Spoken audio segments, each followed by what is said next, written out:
Hey, salut tout le monde, j'espère que vous allez bien, j'espère que vous êtes en forme. Aujourd'hui je vais vous parler justement d'un petit produit que je voulais vous parler parce qu'il vient de sortir il n'y a pas très longtemps que ça. Enfin en vrai il n'y a pas si longtemps que ça, il est sorti dans l'année.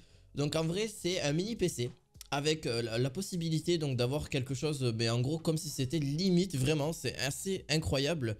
Mais rien qu'avec un mini PC vous allez pouvoir faire tourner des assez gros jeux en vrai. Et bien sûr faire du multitâche aussi. Donc c'est assez incroyable. Donc en gros c'est un processeur. Donc c'est le Ryzen 5900X HX pardon, qui va vous fournir justement la disponibilité pour jouer etc en général. Et avec une Radeon 8 donc qui justement un GPU, on appelle ça un GPU interne donc au processeur. Donc en gros il y a dans ce processeur là il y a forcément le processeur basique que vous connaissez justement pour faire les tâches etc. Et vous avez le GPU à l'intérieur. Donc vous avez la carte graphique à l'intérieur si vous préférez. Donc voilà, c'est ça en fait le gros plus je trouve à l'heure actuelle de ces PC là. Et j'aimerais bien que ce soit le futur de ces PC là, parce que ça s'améliore d'année en année. Enfin surtout même allez, tous les 2-3 ans il y a vraiment une grosse amélioration. Et ça c'est ce que j'aimerais voir dans le futur. Au lieu d'avoir une grosse carte graphique, avoir le processeur, avoir les barrettes de RAM, tout est séparé. Là vous avez tout en un. Très clairement c'est un mini PC, c'est comme si c'était un PC portable en fait. Vous avez une sorte de petit cube. Vous avez la possibilité donc dessus d'avoir pour celui-ci, donc c'est la marque Beelink que je vais vous présenter, que vous pourrez retrouver un lien dans cette description de vidéo. N'hésitez pas à vous abonner, à mettre un petit pouce bleu, on est bientôt 5100 sur la chaîne et merci énormément de votre soutien. D'ailleurs là-dessus, donc c'est la marque Beelink qui fait ça. Donc là-dessus vous avez un Ryzen 9 8 coeurs 16 fils de calcul avec une fréquence d'horloge de 3,3 basique et un boost à 4,6. Donc c'est quand même énorme. C'est quand même du 8 coeurs à 16 fils de calcul, donc c'est pareil, ça c'est très bon aussi. C'est pareil, c'est le haut de gamme que vous allez pouvoir retrouver en termes de mini PC.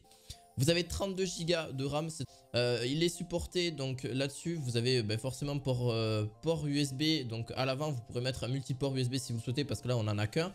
On a un port USB type C, un port casque aussi, un jack, ça c'est disponible aussi. Vous avez les ports, si vous souhaitez plus de ports USB, vous les avez à l'arrière par la suite.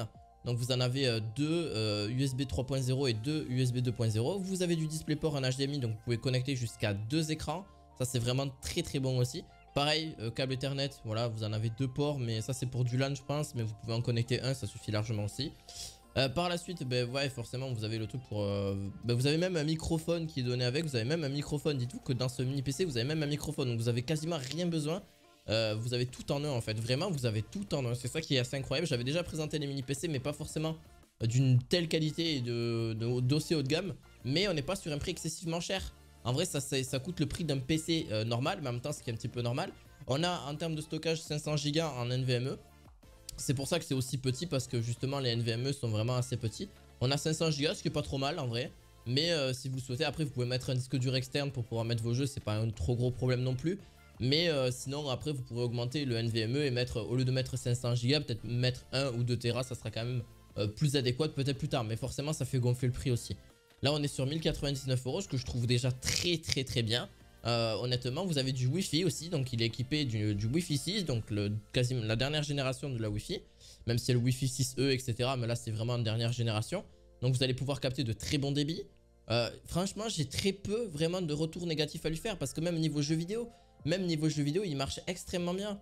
Donc même niveau jeux vidéo vous avez de très bonnes perfs graphiques, que ce soit God of War le tout premier, on est sur pareil, on est sur 49 FPS en général, 50 FPS sur justement, alors par contre en termes c'est du 720p, donc ça dépend, hein, c'est du 720p en termes de résolution, ce qui reste correct dans l'ensemble pour jouer. Donc ça reste bien pour jouer en général, mais bon il n'y a pas que God of War c'est quand même un assez gros jeu. Par exemple Doom Eternal 76 FPS, donc en 720p bien sûr, au niveau là-dessus. Mais bon je vous mettrai peut-être d'autres justement d'autres jeux qui sont peut-être moins gourmands, et forcément Fortnite vous le faites tourner large même en 1080p et pas forcément de haute qualité. Là pareil on est sur Project Cars 2, voilà pareil 77 FPS, mais bon vous avez GTA 5 aussi par la suite. Vous voyez GTA 5 en 1080p 70 FPS en normal, full normal, voilà. Donc imaginez quand même, voilà, Halo Infinite, vous avez pas mal de jeux, et franchement là-dessus on est quand même... Alors attendez, je vais regarder si je vous trouve d'autres jeux vraiment sympas qui pourraient justement vous aider. Au niveau pareil des températures, pour celui-ci, grand maximum quand il est vraiment à bas la charge, on est à 88 degrés. Voilà, c'est un mini PC, donc c'est vrai que la dissipation de chaleur reste relativement importante, mais ça reste, voilà, ça reste encore à revoir, mais forcément c'est petit, hein, forcément c'est difficile d'échapper la chaleur. Donc 88 degrés maximum. Et en repos, on est à 34 degrés. Et en moyenne, on est à 72 degrés en jeu vidéo. Donc si vous le faites pousser, par exemple, sur des rendus de vidéos, etc., vous allez pousser jusqu'à 88 degrés. Ce qui reste relativement correct. Tant que ça dépasse pas les 90 degrés, je trouve ça correct. D'ailleurs, là-dessus, quand vous le démontez, d'ailleurs, vous avez 2 dissipateurs de chaleur au niveau là-dessus. Donc ça, il faudra bien le compter là-dessus. Vous avez des dissipateurs de chaleur. Donc voilà, je trouve qu'il est quand même bien dans l'ensemble. Dans une moyenne, en vrai, il se situe quand même bien dans la moyenne. Peut-être légèrement, vraiment un chouïa un peu cher, mais en soi, je trouve que son prix est quand même bien confirmé, surtout pour justement ce multitâche. C'est vraiment ce PC est fait vraiment pour du multitâche. Un peu de jeu vidéo, ni trop, mais c'est pas forcément pour du streaming. Voilà, il sert quand même pour du jeu vidéo, mais genre en général, vous allez lire quasiment tous les jeux, mais pas forcément d'une grosse qualité. En normal, ça suffira largement. Voilà, vous avez entre 40 et 60 FPS. Ça reste relativement correct en 1080p maximum, je dirais, parce que du 4K, etc. Vous pouvez mettre un écran 4K, mais du jeu vidéo, il faudra peut-être réduire la résolution ou réduire les graphismes. Donc voilà, j'espère que cette vidéo complète sur ce mini PC de chez Beelink, vous le retrouverez en description de vidéo. N'hésitez pas à mettre un petit pouce bleu, à vous abonner à la chaîne.